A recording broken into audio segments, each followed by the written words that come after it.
So, Burn in Hell by Paisley Yankolovich.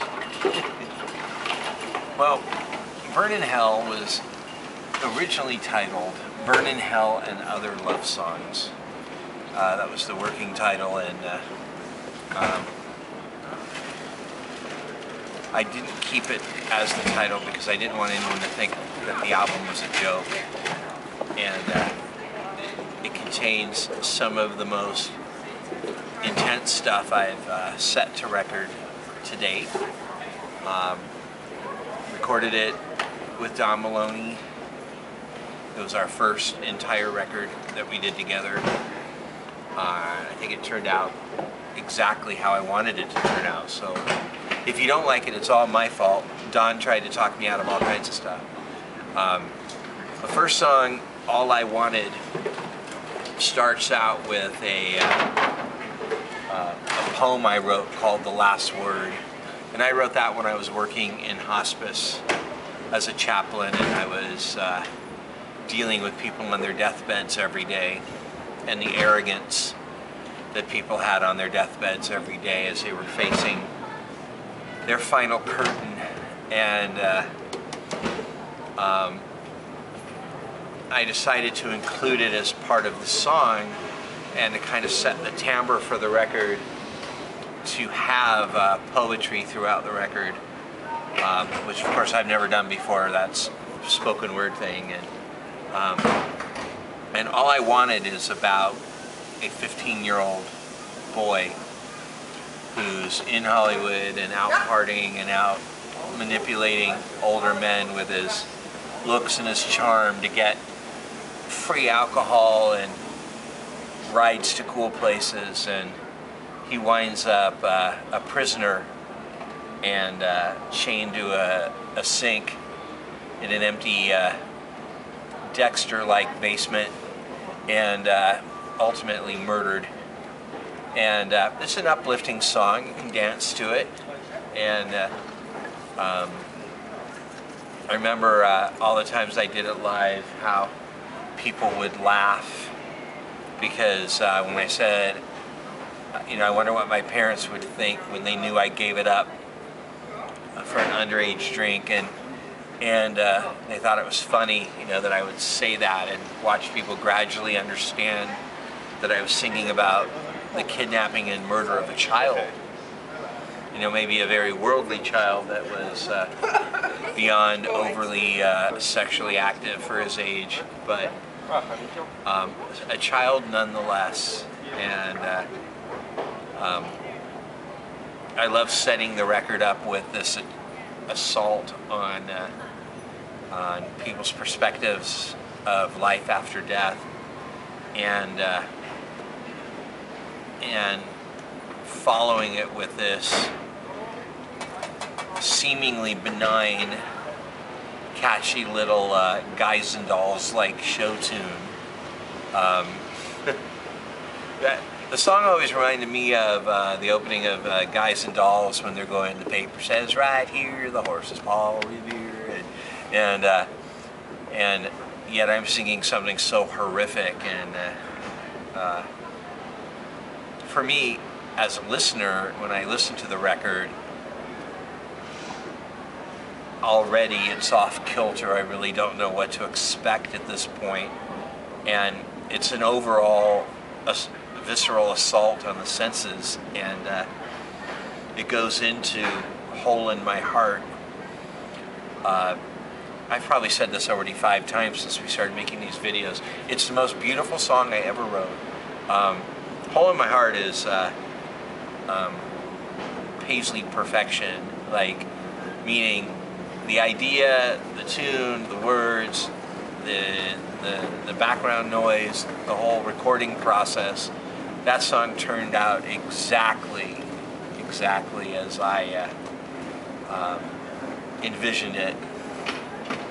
And Hole in My Heart is a love song, and everybody wants to take credit that the song's about them. Well, the truth is the song is about a handful of worthy gents whose names I'll never tell, but it's a, what is it, a composite of various people I've met throughout the years, and it's basically just a song that says, I project my need and my want, my insecurity and my past failures on the new person that I'm facing, and it's really not their fault that I've had such a hard time, that I've suffered so much.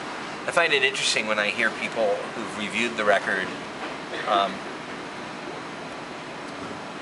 make it a song about Jesus. It isn't. But I think Jesus like looms over the whole song, and is always saying throughout the song that the pursuit of love is a worthy pursuit, and even that romantic sexual love that we act like isn't important. And I love the song. I love doing it live. Every time the music started, I was all happy that I got to do the song again. It's definitely one of my favorites that I've done throughout the years. And the third song on the record is The Fall of Man. And The Fall of Man is a song I wrote a long time ago when I worked at an accounting firm, and we all worked down, like in downstairs where nobody would go. It was the file room and the mail room and the Xerox room. They're all right next to each other, and the entire bottom floor staff was made up of musicians, out-of-work musicians, I guess that's what happens when you work in Hollywood. And so we'd be blasting music downstairs and talking about our bands and our dreams, and we'd sing songs. We had a Xerox guy that sang every single Motown song known to mankind, and just all day, every day, he'd be down there singing. And I remember one day, one of the guys was moving files, and he got a paper cut. I said, dude, paper cuts, man, they're not meant for rock and roll fingers. And I knew I had a song, so so it was the birth of The Fall of Man. That now I understand the fall of man, that you hate your job and you do it anyway. And you know, essentially that was the curse on man, that we'd work and sweat and be miserable our whole lives, and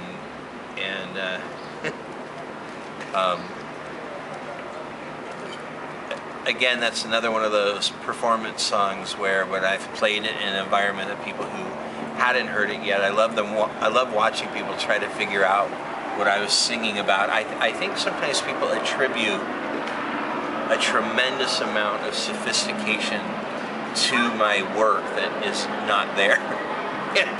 And they also tend to attribute it's funny, it goes from either a sophistication that's not there, like the case of Fall of Man, or a gospelness that's not there, which goes to Hole in My Heart, and a tongue-in-cheek that's not there, that was All I Wanted. It's hard to be misunderstood. The beauty of it is this stuff will outlive me, and it will be available on the internet and whatever's next for all time. And maybe someday someone will take the time and really sit down and wade through this stuff and listen to it and really find out what I was all about. But until then, we have the CDs that are floating around and the shows, and the Burn in Hell shows were a lot of fun to do.